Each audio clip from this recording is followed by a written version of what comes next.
Salut à tous les amis, c'est B-Boy Block pour Trace Urbaine. Aujourd'hui, on est avec Hippocampe Fou. Donc comment ça va mon gars? Bah ça va bien. Très bien. Cool. Donc aujourd'hui, petite interview avec lui. On va parler un petit peu de toi, parler aussi de ton passage à La Réunion. Première fois? Première fois, ouais. Comment tu trouves un petit peu l'accueil sur l'île déjà là? Bah mortel. Les gens s'arrêtent pour te laisser passer au passage piéton. Ça, c'est bon signe.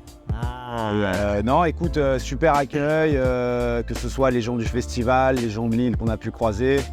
Il se trouve que mon ingé son a son cousin qui vit ici depuis 14 ans. Yes. Donc il nous a amenés dans des jolis petits spots. Cool. On a pu profiter. On est venu un peu en amont et on repart demain soir. Donc Petit séjour bien court mais bien intense. exactement. L'île intense quoi, j'ai envie de te dire. Ouais, non, on est bien.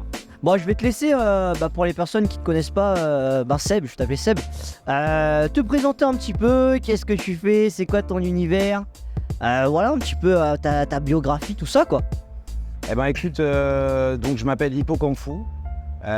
J'ai commencé le rap assez tardivement, on va dire quand j'avais 18-19 ans. Ok. Moi je suis un passionné de cinéma. Yes. C'est vraiment ça qui m'a animé dès mon plus jeune âge. Et pendant que je faisais mes études de ciné, je me suis pris d'amour pour le rap et j'ai rattrapé tout le temps perdu. C'est-à-dire moi je connaissais les hits, je connaissais IAM, les Fujis. Évidemment, j'avais MTV, j'avais vu Coolio des milliards de fois sur MTV.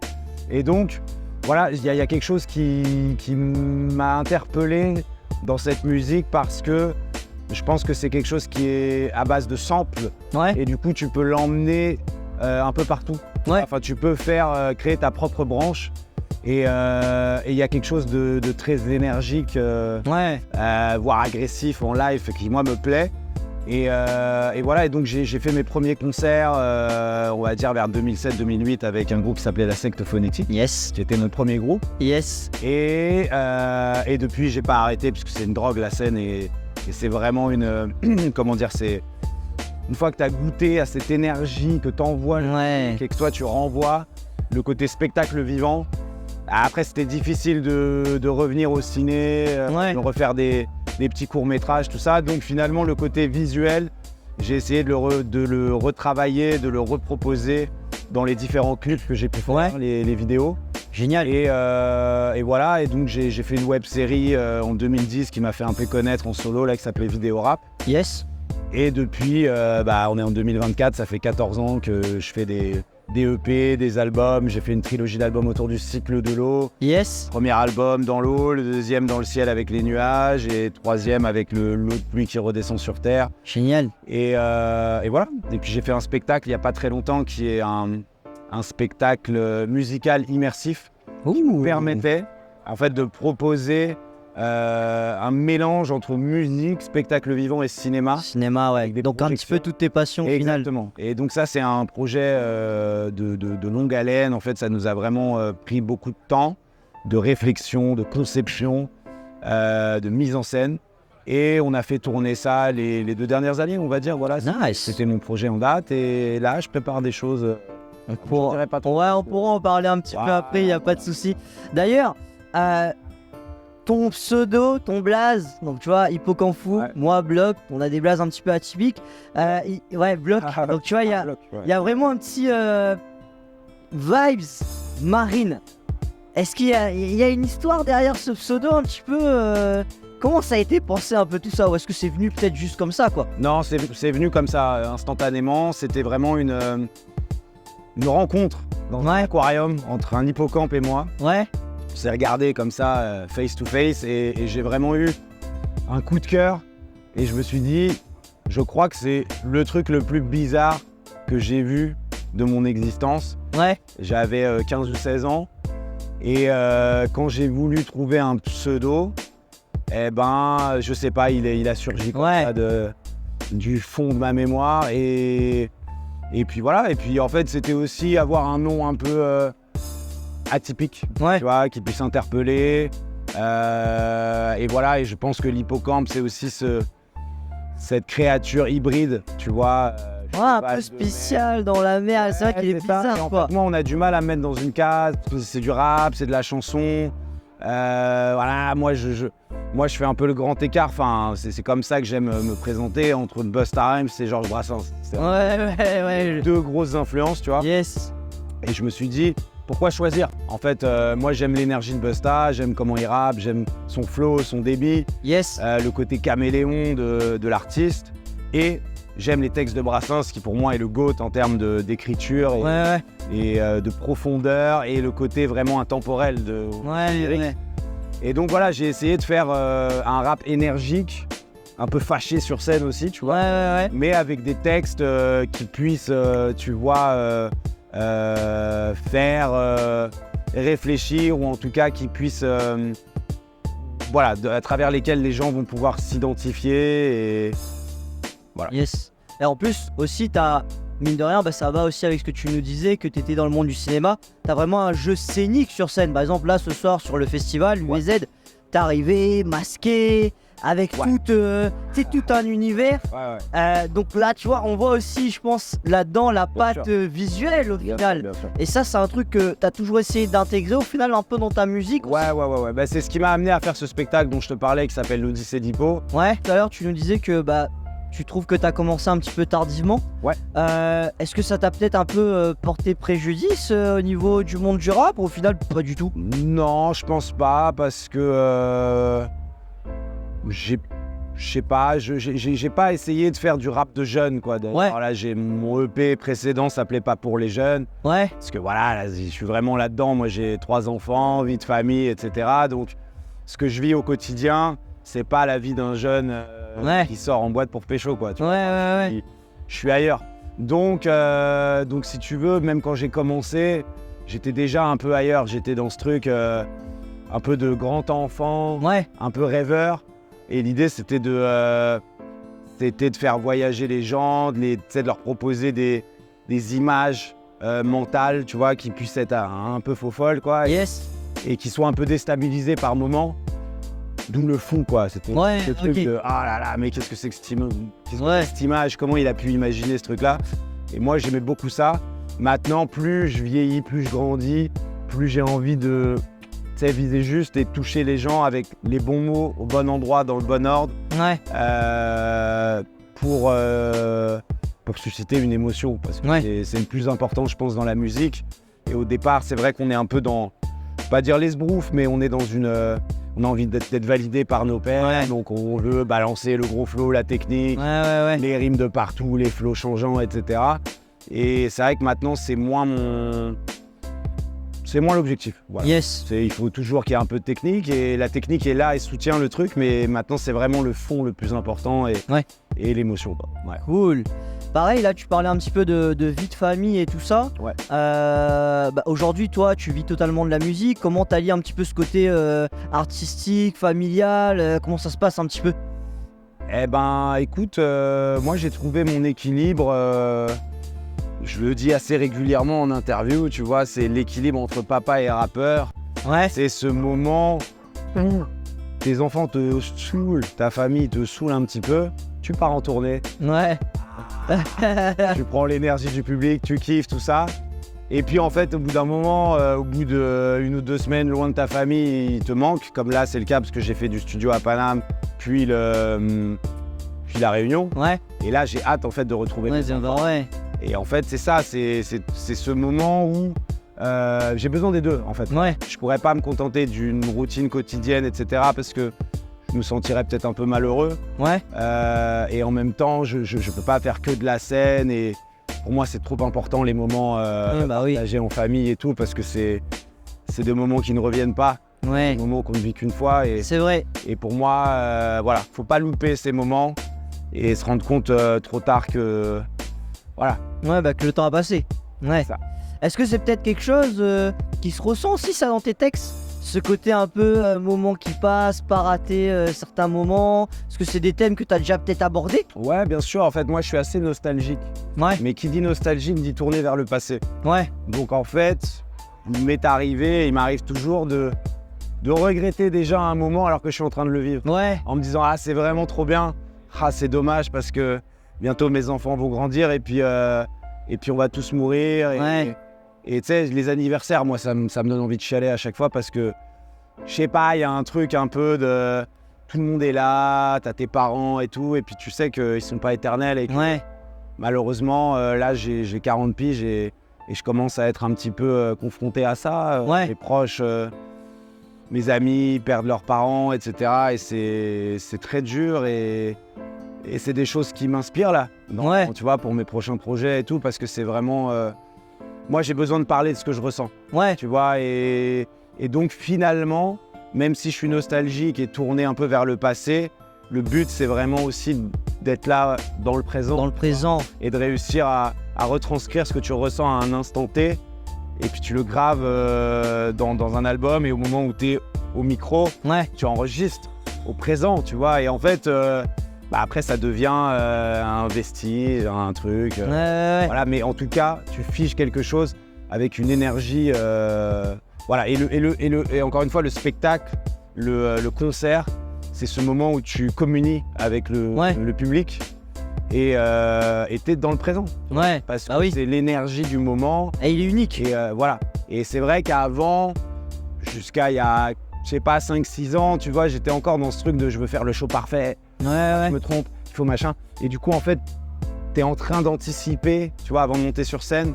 Là, en fait, j'arrive, je fais le vide. Je monte sur scène, je prends l'énergie du public, je sais ce que j'ai à faire, tu vois. Mais j'adapte. Et je suis pas dans un truc de il faut absolument que ce soit comme ça, il faut que ce soit figé et tout.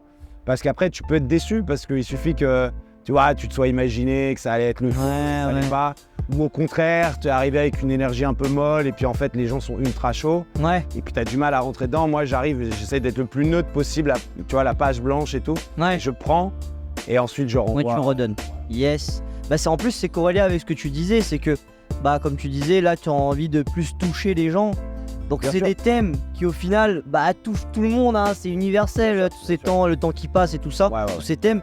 Et là, c'est totalement corrélé avec ce que tu disais, donc tu vas, comme tu disais, toucher un petit peu plus les personnes là où il faut aller les toucher. Je pense. Tu vois, je me suis dit, finalement, qu'est-ce qui est le plus marquant? Qu'est-ce que tu retiens? Parce que une performance basée sur le flow, sur tu vois, un rythme ultra technique, un peu acrobatique, etc. Ça va marquer les gens. Ils vont se dire j'ai trop kiffé ce freestyle, tu rappes trop bien, nanani, nanana. Mais après, tu vas avoir un autre gars qui va arriver, qui va rapper plus vite que toi, avec une meilleure diction. Tu vois, c'est un peu c'est le côté compétitif, lui. Et moi, si tu veux, étant très compétiteur et tout, enfin, tu vois, j'aime bien me dire je vais tous les gifler, etc. Au bout d'un moment, je me suis dit mais en fait c'est une course, enfin c'est vain comme objectif parce que tu seras toujours dépassé. Je suis là avec mes petits poils blancs, tu vois, et en fait les gens, même si t'envoies le feu, les gens ils te voient comme un rappeur vieillissant. C'est comme ça. Le temps fait son travail. Et donc je me dis maintenant qu'est-ce qu'il faut? Il faut toucher les gens. Et encore une fois, si je reprends Brassens, moi quand j'écoute Brassens, je suis pas en train de me dire quel âge a ce mec ou machin, j'écoute ce qu'il me dit et je me dis c'est incroyable parce que c'est punchline sur punchline et on est 70 ans plus tard et tout et c'est toujours ultra punchy et je trouve ça incroyable d'avoir réussi à capter finalement, tu vois, ce truc de les relations humaines et les relations de couple, le fait de vieillir, la peur de la mort, tout ça, toutes ces choses-là. En fait, c'est un truc assez récurrent chez Brassens, tu vois, la peur de la mort et tout. Il a fait beaucoup de textes sur ça. T'as testament, t'as supplique pour être enterré sur la plage de Sète ou sur une plage de Sète, je sais plus. En tout cas, ces textes-là me parlent énormément. Et il y en a un d'ailleurs qui me touche beaucoup, c'est le temps ne fait rien à l'affaire, tu sais. Quand on est con, on est con. Et il dit justement, moi qui balance entre deux âges, je leur adresse à tous un message. En fait, moi, je me sens là, tu vois, je balance entre deux âges, voilà, je suis plus vraiment jeune, pas encore vieux, mais je suis dans ce truc où justement, je suis plus le jeune immature, un peu geek et naïf, tu vois, et je suis pas encore le aigri réac, tu vois, je peux pas le devenir, mais voilà, tu vois, je me sens dans un équilibre, et donc j'ai besoin de parler avec ma pensée actuelle, quoi, avec ce que je ressens. Nice. Et là, petite question là qui arrive un petit peu sur les dernières questions. Toi, qu'est-ce que tu conseillerais à des personnes qui voudraient se lancer? D'autant que tu as eu un parcours, comme tu dis, tu t'es lancé un peu tard. Donc c'est vrai qu'on parle beaucoup des jeunes, la nouvelle génération, donner des conseils. Mais là justement, toi qui t'es lancé comme tu dis un petit peu en retard, qu'est-ce que tu conseillerais à des personnes qui veulent se lancer et qui peut-être même trouvent que c'est peut-être trop tard? Pour ces gens-là, non, je pense que, en fait, si tu veux, ce qui est intéressant, le fait de se lancer un peu plus tard et aussi, j'ai envie de dire, le fait de faire parler de soi en ayant une certaine maturité et peut-être de galérer un petit peu au début, ça te permet de développer ton univers et de prendre le temps de faire des fausses routes, tu vois, et en fait de tester des trucs et puis finalement, je sais pas. Parce que finalement, si tu as le buzz tout de suite sur un coup de com', un truc provoque, un peu machin, et que tu te dis j'avais fait ça pour délirer, tu vois, tu peux te retrouver prisonnier d'un personnage et en fait tu vas dire non mais les gens ils attendent ça, ils veulent du sale ou ils veulent un truc un peu drôle ou ils veulent un truc très triste ou machin. En fait, plus tu accumules des morceaux dans ton coin ou en tout cas on va dire sur le web, tu vois, enfin tu testes un peu des choses, etc. Plus tu as le temps de développer une palette assez large. Et je pense que c'est super important parce que malheureusement, il y a beaucoup d'artistes qui ne font pas long feu, tu vois, qui arrivent avec un délire super original, mais qui n'ont pas assez de cordes à leur arc. Qui du coup proposent tout le temps un même délire, le même flow, le même truc, et les gens se lassent. Et ils veulent de la fraîcheur, de la nouveauté. C'est vrai. Et moi, si tu veux, voilà, bon, en tout cas, j'ai eu le temps de tester. J'étais un peu là au début des YouTube, des réseaux sociaux, les moments où les gens vraiment commençaient à utiliser ces plateformes. Et si tu veux, toute la période avant, où j'étais avec mes potes en train de rapper, heureusement que j'ai pas sorti mes sons sur les plateformes, tu vois, parce que je me serais fait lyncher, parce que j'étais pas bon. Tu vois, et donc ça, c'est un conseil que je donne assez régulièrement, parce que je fais des ateliers d'écriture et tout. Je pense que c'est important aussi de travailler l'art, travailler sa discipline avant de tout balancer.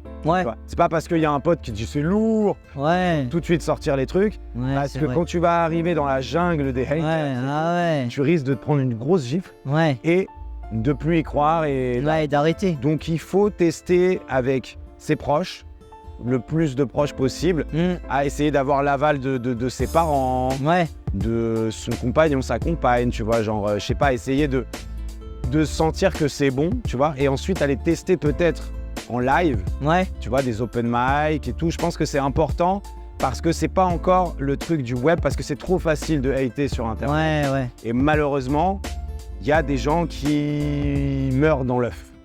Ils ont pas encore suffisamment éclos et tout, et puis baf, tu vois, ils disent non mais c'est mort, c'est pas pour moi. Les gens trouvent que c'est nul, je suis nul.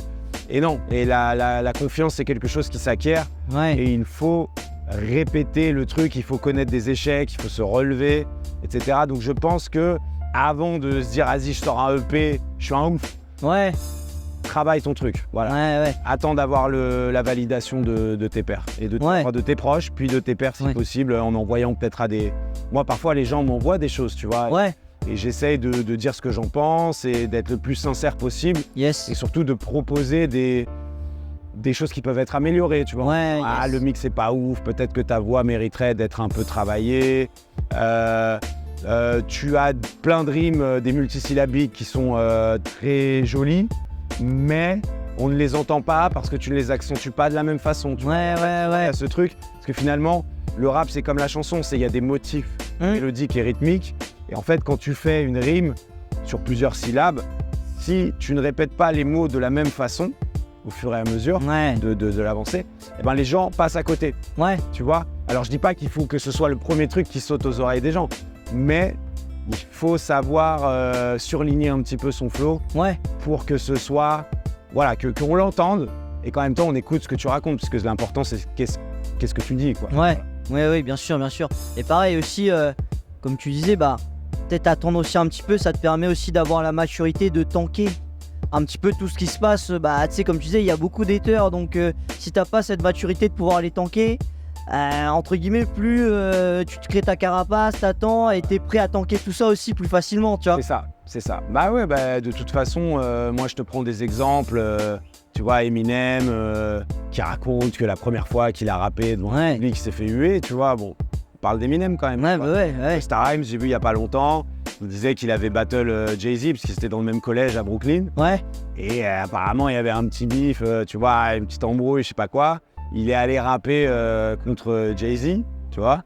Et il s'est fait démonter. Il continuait, mais Jay-Z, il dit très modestement, il n'était pas prêt, Busta, tu vois. Ouais. Voilà. Et donc, il s'est mangé des gifles. Et donc, tu as des rappeurs brillants, voilà, qui à un moment, échouent. Ouais. Et C'est normal. Tu construis, bien sûr, Ouais. bien sûr. C'est comme ça que tu affines ton art. Yes.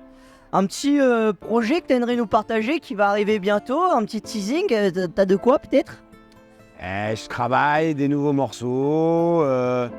Bon, quand tu commences à avoir pas mal de nouveaux morceaux, parfois on appelle ça un album. Tu vois. Yes. Donc, voilà, je travaille des choses. Je sais pas encore quand, comment, dans quel ordre. Mais je dis ça pour faire genre, parce qu'en fait, tu sais déjà tout. Tranquille. Mais t'as raison, Voilà, tu tranquille. teases, mais tu en Voilà. as pas trop. C'est On va ce qu'il faire faut. comme si je savais pas trop. Non, mais voilà, en tout cas, j'ai de la matière, j'ai des nouveaux morceaux et j'ai hâte que les gens découvrent ça parce que c'est la version la plus actuelle de moi-même. Ouais. Et ce que je dis, c'est voilà, ça me prend au trip quand je le dis. Yes. Et mes anciens morceaux me touchent toujours autant, mais c'est juste que je les ai écrits à une autre période, Ouais. dans un autre état d'esprit. Là, voilà, j'ai vécu des choses ces dernières années qui m'ont marqué et je pense que c'est important d'en parler dans son écriture. Yes. Bah on a hâte de découvrir ça nous aussi très bientôt alors. Eh ben, je le souhaite. Et puis Bon, peut-être que j'aurai l'occasion de venir défendre ça. Ah, ce serait génial, ce serait génial. Voilà. Bon en tout cas merci à toi Sébastien, alias Hippocampe-Fou. Merci à toi, Bloc. C'était Bloc et Hippocampe-Fou pour Trace Urbaine. Et on se dit à très bientôt pour de nouvelles émissions. Tchuss.